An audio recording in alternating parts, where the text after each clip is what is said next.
کبھی کبھی یہاں آیا کر، یہ ہمارے معبود ہیں، ان کی پوجا کیا کر، ان کو خوش کرنے کی کوشش کیا کر۔ میرے والد نے سب سے بڑے بت کے سامنے مجھے کھڑا کر دیا، تعارف کرایا اور خود کسی دوسرے بت کی طرف چلے گئے۔ صدیق اکبر عرض کرتے آقا وہ جو سامنے بڑا بت تھا، میں نے اس سے کہا مکے والوں نے تجھے خدا سمجھ رکھا ہے، اگر تو بھی خدائی کا دعوے دار ہے، بیٹا خاموش انہوں نے تو اٹھ کے بھاگو یہاں سے۔ آپ فرماتے میں نے بت سے کہا مکے والوں نے تجھے خدا سمجھ رکھا ہے، اگر تو بھی خدائی کا دعوے دار ہے تو میں تیرے سامنے کھڑا ہوں، مجھے کچھ کھانے کا انتظام، میرے لیے کچھ کھانے کا انتظام کر دے۔ کہتے بت خاموش تھا، میں نے کہا چل کھانا نہیں لا سکتا ہے تو مجھے ایک جوڑا کپڑا دے دے۔ کہتے وہ بت بے جان بت خاموش تھا، میں نے کہا چل ٹھیک ہے میرے پہننے کو نئے جوتے لا کر دے دے۔ عرض کرتے آقا وہ کہاں دینے والا تھا بے جان پتھر کا بت خاموش۔ پھر میں نے ایک پتھر اٹھایا، میں نے کہا تو میرے لیے تو کچھ نہیں کر سکتا ہے، اپنے لیے کچھ کر سکتا ہے؟ اب یہ پتھر میں تیری طرف پھینکنے والا ہوں، اگر تو خدائی کا دعوے دار ہے تو اپنی حفاظت کر لے۔ عرض کرتے آقا وہ پتھر پوری طاقت سے اٹھا کر میں نے بت کی طرف مارا۔ اب 4 سال کا بچہ کتنی طاقت تھی، لیکن پھر بھی کہتے پوری طاقت کے ساتھ جب مارا وہ بت کے چہرے پر جا کر لگا، اس کی ناک ٹوٹ گئی، پتھر زمین پر گرا، اس کی آواز آئی۔ آواز کو سن کر میرے والد بھاگ کر آئے، انہوں نے دیکھا تو بت کی ناک ٹوٹی تھی، سامنے پتھر پڑا تھا اور میں نے دوسرا بھی پتھر اٹھا لیا تھا مارنے کے لیے۔ میرے والد نے میرے ہاتھ کو پکڑا، پتھر کو نیچے پھینکا، میرے گال پر تماچا مارا اور اس کے بعد کھینچتے ہوئے میری ماں کے پاس لے آئے اور لا کر میری والدہ سے کہتے کہ جانتی ہو تمہارے بیٹے نے آج کیا کیا؟ وہ تو اچھا ہے کہ بت خانے میں ہم دونوں کے سوا تیسرا کوئی نہیں تھا، اگر کوئی اور ہوتا تو لینے کے دینے ہو جاتے، جھگڑے ہو جاتے۔ تمہارے بیٹے کو تم نے دیکھا کیا کیا اس نے؟ ہمارے خدا کا چہرہ بگاڑ دیا، یا تو اس کو سمجھا یا میں اپنے حساب سے سمجھاؤں گی۔ اس وقت کہتے آقا میری والدہ نے کہا میرے والد ابو قحافہ سے تمہیں کیا سوجھی تھی اس کو بت خانے میں لے جانے کی؟ ارے یہ اتنا بڑا ہو گیا، آج تک میں اس کو کبھی بت خانے میں لے کر نہیں گئی، تمہیں میں نے بتایا نہیں؟ جب میں حمل سے تھی تو جب یہ میرے شکم میں تھا تو خواب میں آ کر مجھے نورانی چہرے والے بزرگ یہ کہہ کر جاتے تھے اے اللہ کی خوش نصیب بندی، تیری کوکھ میں جو بچہ پل رہا ہے کوئی معمولی بچہ نہیں ہے، یہ اللہ کے آخری نبی کے ہاتھوں پر سب سے پہلے کلمہ پڑھنے والا ہے، یہ اسلام کا خلیفہ اول بننے والا ہے، اس کو کبھی کفر و شرک کی طرف نہ لے کر جانا۔ وہ کہتی میں اس لیے تو کبھی لے کر نہیں گئی، آپ کو کیا سوجھی تھی لے جانے کی؟ ابھی وہ باتیں ہی کر رہے تھے، اللہ اکبر، عمر فاروق اعظم نے آبجیکشن لیا، عرض کرتے ہیں آقا ابو بکر کیا بات کر رہے ہیں، ان کی عمر دیکھے داڑھی کے بال سفید ہو گئے، سر کے بال سفید ہو گئے، اس عمر میں پہنچنے کے بعد 4 سال کے بچپنے کی یاد کس کو معلوم ہوتی ہے؟ 4 سال کی بات کس کو یاد رہتی ہے؟ اس بڑھاپے میں پہنچ کر ابو بکر 4 سال کی عمر کی بات بیان کرتے ہیں۔ اس سے پہلے کہ صدیق اکبر جواب دیتے فوراً جبرائیل حاضر آتے ہیں، آقا فرماتے جبرائیل اس وقت تیرے آنے کی وجہ کیا ہے؟ جبرائیل علیہ السلام عرض کرتے ہیں آقا ابو بکر نے جو بچپن کا واقعہ بیان کیا، عمر نے اس پر اعتراض کیا ہے، اللہ نے مجھے ابو بکر کی تصدیق کے لیے بھیجا ہے، ابو بکر نے جو کہا ہے بالکل صحیح کہا ہے۔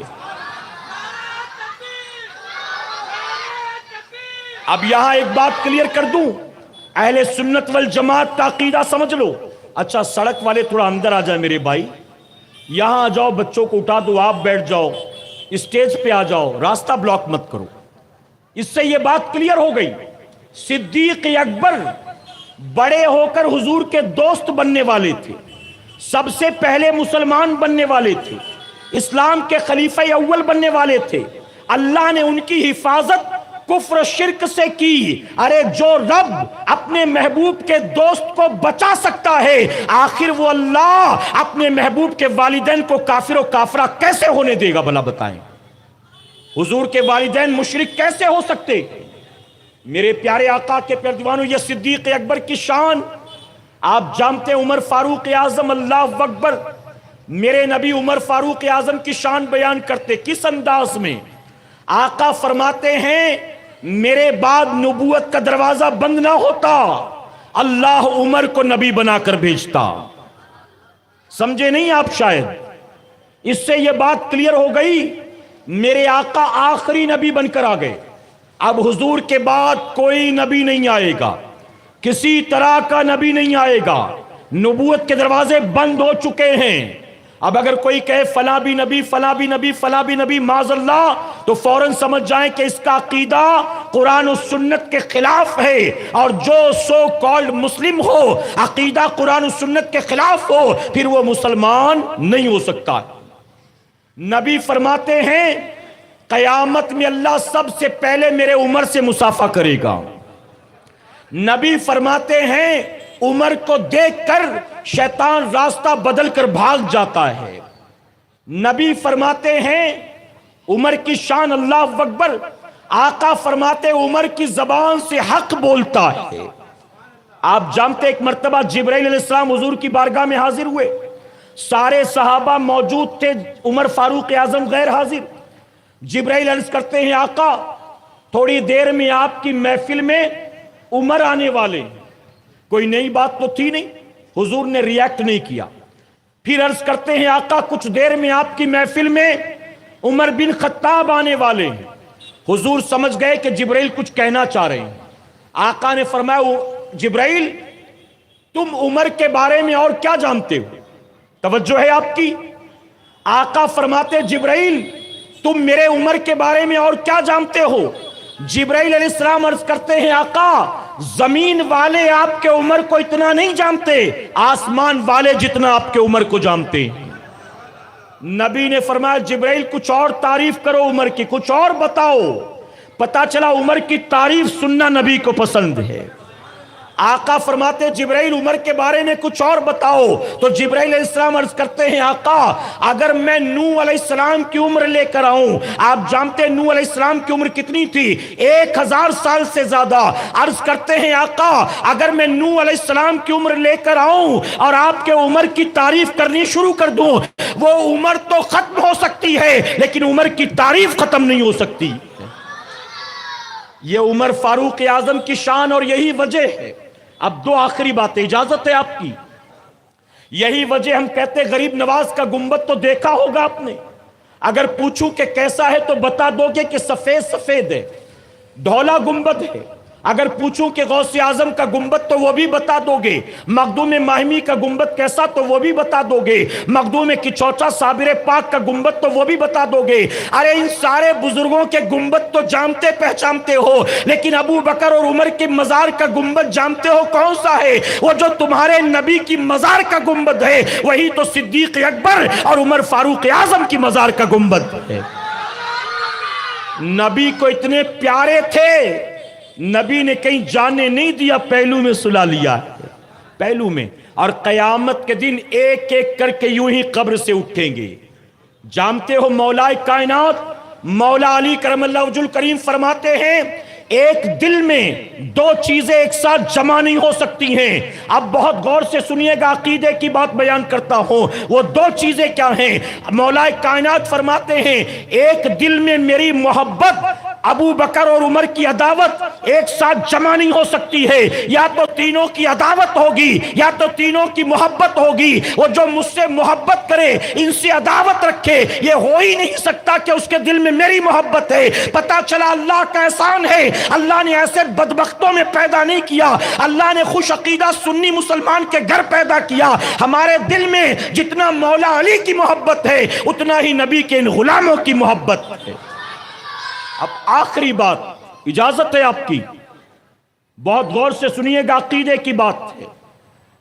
میرے پیارے آقا کے پیارے دیوانوں، 1,24,000 صحابہ اکرام میں اگر کوئی نام نہاد مسلمان کسی صحابی کی گستاخی کرے، کسی صحابی کو معاذ اللہ برا بھلا کہے، تو اس کو بدعقیدہ کہیں گے، بد دین کہیں گے، گمراہ کہیں گے، گستاخ کہیں گے، لیکن اہل سنت والجماعت کا یہ فیصلہ ہے کہ حضور کے 2 صحابی ایسے ہیں، اگر ان کی کوئی گستاخی اور بے ادبی کرے تو وہ گمراہ نہیں کہلائے گا، وہ کافر کہلائے گا۔ اور وہ 2 کون ہیں؟ وہ شیخین کی ذات ہے، اور شیخین کون ہیں؟ وہ صدیق اکبر ہیں اور عمر فاروق اعظم۔ جو مسلمان بنا وہ عزت والا بن گیا، لیکن ہمارے عمر تو وہ ہیں کہ جن کے بارے میں نبی دعا کرتے، اللہ عمر کے ذریعے اسلام کو عزت عطا فرما، عمر کے ذریعے اسلام کو قوت عطا فرما۔ وہ سیدنا عمر فاروق اعظم کی شان، اللہ اکبر۔ اللہ اپنے حبیب پاک کے صدقے ہمیں اور آپ کو اہل بیت سے اور نبی کے صحابہ سے سچی پکی محبتوں کی توفیق عطا فرمائے۔ درمیان گفتگو مجھ سے جانے انجانے میں کوئی غلطی خامی رہ گئی، آپ سب کو گواہ بنا کر سچے دل سے توبہ کرتا ہوں۔ رب میری توبہ قبول فرمائے اور ہماری محفل پاک کو اللہ قیامت میں ہمارے لیے، ہمارے والدین کے لیے بخشش اور نجات کا ذریعہ بنائے۔ وما علینا الا البلاغ۔ میرے پیارے آقا کے پیارے دیوانوں، کل سے انشاءاللہ سنی دعوت اسلامی کے ایک بہترین عالم دین مولانا عبد المجید نجمی صاحب قبلہ، جو اس وقت پونا کی سرزمین پر تحریک سنی دعوت اسلامی کے ذمہ دار ہیں اور وہاں پر مدرسہ، مکتب، امامت، تحریک کے کام، بہت ساری ذمہ داریاں سنبھال رہے ہیں۔ کل سے ان کا ترتیب وار خطاب ہوگا انشاءاللہ۔ سیدنا عثمان غنی مولائے کائنات، پھر جو ہے اہل بیت اطہار، اور پھر کربلا کے واقعات انشاءاللہ ترتیب وار آپ سنیں گے۔ آپ سے گزارش ہے اسی محبت و ذوق و شوق کے ساتھ آپ وقت کا خیال رکھتے ہوئے آتے رہیں۔ میرے پیارے آقا کے پیارے دیوانوں، کل میں نے گزارش کی تھی لیکن شاید آپ تیاری کے ساتھ نہیں آئے تھے۔ آج پھر میں آپ سے گزارش کرتا ہوں، اب چونکہ آج میری آپ سے ملاقات ہوئی ہے، اب اس کے بعد کل سے میں یہاں وہاں کہیں اور رہوں گا، آپ سے ملاقات مشکل ہے، لیکن گزارش کرتا ہوں آپ ہر سال جس طرح بڑھ چڑھ کر اس کار خیر کا حصہ بنتے تھے، آپ اہل بیت کے نام پر، شہدائے کرب و بلا کے نام پر اپنی حلال روزی کا مال اس سال بھی انشاءاللہ پیش کریں گے، اس یقین کے ساتھ نفس پر خرچہ نہیں کر رہا ہوں، اللہ کے حبیب کی آل پر خرچہ کر رہا ہوں۔ تو نیاز کا انتظام ہو، چاہے منڈپ میں آپ کا پیسہ لگے، چاہے کرسی میں آپ کا پیسہ خرچ ہو، چاہے ساؤنڈ میں پیسہ خرچ ہو، یہ سارا کا سارا مال شہدائے کرب و بلا کے نام پر خرچ ہوگا۔ تو آپ سے گزارش ہے کہ بڑھ چڑھ کر تعاون کریں گے انشاءاللہ۔ کہ میں نے پوچھا کتنا کلیکشن ہوا تو بڑی مایوسی ہوئی سن کر، حالانکہ بہرام باغ والوں کا یہ معاملہ نہیں ہے اور اب فضیلت بتانے کا موقع بھی نہیں ہے، لیکن میں کہتا ہوں جتنے لوگ ہیں، نہ دے سکے 1000 روپیہ، نہ دے سکے 500 روپیہ، کوئی بات نہیں، روزانہ جیب میں 11 روپے ڈال کے آیا کرو اور نبی کی آل کے نام پر روزانہ 11 ہی جھولی میں ڈال دو۔ آپ اگر یہ 11 روزانہ ڈالو گے، 10 دن کی محفل کے بعد کتنا ہوگا جی؟ ارے بڑا حساب کتاب کچا ہے آپ کا یار، 110 روپے تو ہوں گے نا، بہت زیادہ تو نہیں ہوں گے۔ روز 11 روپے اگر ڈال دو گے امام حسین کے نام پر، یہاں جو جھولی پھیلائی جاتی اس میں غوث اعظم کی نسبت سے تو ظاہر ہے کہ آپ لاکھوں خرچ نہیں ہوگا، ہزاروں نہیں جائیں گے، لیکن کچھ نہ کچھ کر کے آپ شریک ہو جائیں، اس کار خیر کا حصہ بن جائیں۔ میرے پیارے آقا کے پیارے دیوانوں یاد رکھیں، اللہ کی بارگاہ میں مال اسٹیٹس نہیں دیکھا جاتا، وہاں تو نیت دیکھی جاتی ہے۔ کبھی کبھی میں کہتا ہوں ریاکار کا 1,00,000 روپیہ اللہ منہ پر مار دے گا اور غریب کے 10 روپے اس کو جنت میں لے کر جائیں گے۔ تو امام علی مقام کے نام پر، شہدائے کرب و بلا کے نام پر جو کچھ ہو سکے، اور یہ بھی سن لیں میں ایک بار نہیں 1000 بار بولوں، دے گا وہی جس کو اللہ توفیق عطا فرمائے گا، اور توفیق بھی اللہ اس کو دے گا جس کا مال اللہ کے نام پر قبول ہونے والا ہوگا۔ بیٹا میں نیچے رکھ دینا، تو جس کا مال اللہ کی راہ میں قبول ہونے والا ہوگا تو دیں گے انشاءاللہ۔ میرے پیارے آقا کے پیارے دیوانوں جانے لگیں تو مکتب موجود ہے، مکتب پر تحفہ نوری، رزق میں برکت کے لیے، کوئی کام نہیں بنتا تو اس میں آسانی کے لیے، رشتوں کے معاملے میں کوئی رکاوٹ ہے تو غیبی مدد کے لیے، چھوٹے بچے جو رات کو سو کر اٹھتے ہیں، روتے ہیں، بستر پر پیشاب کر دیتے ہیں، ان کے لیے تحفہ نوری بہت فائدہ مند ہے۔ ہماری بہنیں بھی لیں، آپ بھی لیں۔ میں اس کا اعلان اس لیے کر رہا ہوں، حالانکہ ہم دعا تعویذ وغیرہ نہیں کرتے، اس کا اعلان اس لیے کر رہا ہوں کیونکہ آج دعا تعویذ کے لیے لوگ مکاروں کے پاس پہنچ جاتے ہیں، ٹھگوں کے پاس، دھوکے باز، جس کو کلمہ نہیں آتا وہ بھی بابا بنا بیٹھا ہوا ہے۔ بتائیے نا، ہم اس کی لکھی ہوئی تعویذ یہاں دے رہے ہیں مکتب پر، جس کی ولایت کا ڈنکا پوری دنیا میں بج رہا ہے۔